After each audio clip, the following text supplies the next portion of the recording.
Hi, this is Kasem. You know, the heat is on. It's the dead of summer and the temperature's rising, unless you live in the southern hemisphere. Down under in Australia, South America, and Africa, it's winter. If that's where you live, we've got what'll keep you warm. The world's hottest hits by the world's hottest stars. But if you live north of the equator, don't worry. We'll do our best to help you chill out. So dress cool or bundle up. And join us this week for all the biggest hits in the USA right here on Casey's Top 40. Casey's Top 40. I'm Casey Kasem, and today we're counting down the 40 biggest dance hits of the 80s. Back in the spring of 1986, you had to go pretty far to find a dance hit hotter than this one. It was a #1 smash for two Englishmen who came together to make music after first trying their hands at other things. One member, Chris Lowe, had his heart set on a career as an architect. The other, Neil Tennant, was one of the editors for Marvel Comics. Together, they're the Pet Shop Boys, and they're at number 34 in our special survey with West End Girls. Casey's biggest hits. 6 years ago this week, back in 1986, one of the biggest hits in the USA was by a man who once went to do a magazine article on Sting and wound up with a recording contract. Songwriter Neil Tennant used to work for the British music magazine called Smash Hits, and one of the assignments he got back in 1985 was to write a profile of Sting. The interview went well, and while Neil chatted with the singer, they were interrupted by a friend of Sting's, a record producer named Bobby Orlando. Turned out that Neil was a big fan of Bobby's work, and when he told Bobby he had some songs he wanted to record, Bobby offered to give him a listen. 6 years ago this week, one of those songs became one of the biggest hits in the USA. Casey's biggest hits. 7 years ago this week, back in 1986, one of the biggest hits in the USA was West End Girls by a former rock journalist who scorned Boy George in 1982 and ended up producing a hit for him a decade later. He's Neil Tennant of the Pet Shop Boys, and in the early 80s, Neil was a caustic critic for the British rock magazine Smash Hits. Back then, one of his favorite targets was Boy George of Culture Club, who he called a talentless R&B grave robber. Well, when Neil went on to a career as a singer and producer, he wound up producing a hit for Boy George, the theme from the movie The Crying Game. Neil says he was wrong about Boy George, and Boy George didn't let him forget it either. He took a clipping of Neil's bad review to all the recording sessions, and he flashed it at Neil every time they had a disagreement. 7 years ago this week, Neil Tennant was at the mic singing one of the biggest hits in the USA, West End Girls by Pet Shop Boys.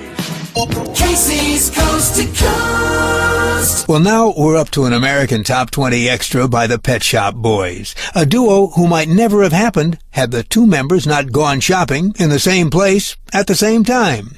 One of the members of this duo, Neil Tennant, worked as an editor for Marvel Comics in London and for the British music magazine Smash Hits. The other, Chris Lowe, was going to Liverpool University, where he was studying to become an architect. They were total strangers who would have probably never met. But by an amazing coincidence, they both decided to go shopping for stereo equipment on the same day, and they both went to the same shop at the same time.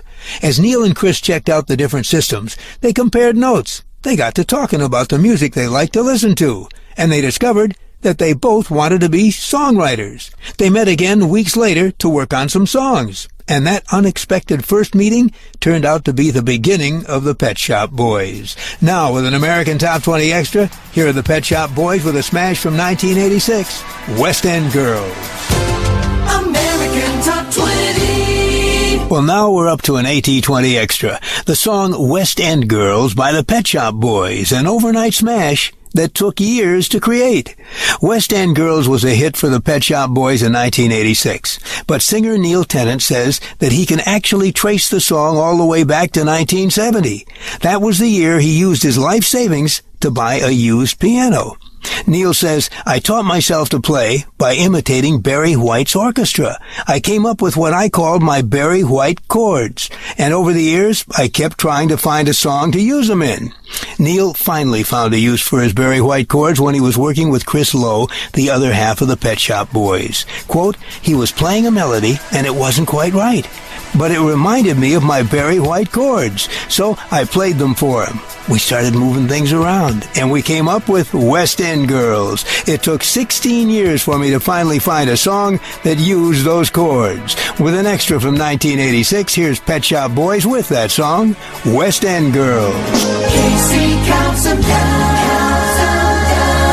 Now, we're up to an American Top 10 extra by the Pet Shop Boys, one of whom has a second career to fall back on, a career built around geometry and aesthetics. Before he became a Pet Shop Boy, keyboard player Chris Lowe was a working architect, and he had a specialty. Chris designed staircases. He says, quote, most people think a staircase is just a series of steps, but there's a lot more to it than that. It's an exercise in geometry and aesthetics. It's absolutely fascinating. Chris worked as a staircase designer during the day, and at night he played trombone with a 7-piece dance band. And it was his love of music that led Chris to the record store where he met Neil Tennant, which was the beginning of the Pet Shop Boys. With an extra, here are the Pet Shop Boys with a smash from 1986, West End Girls.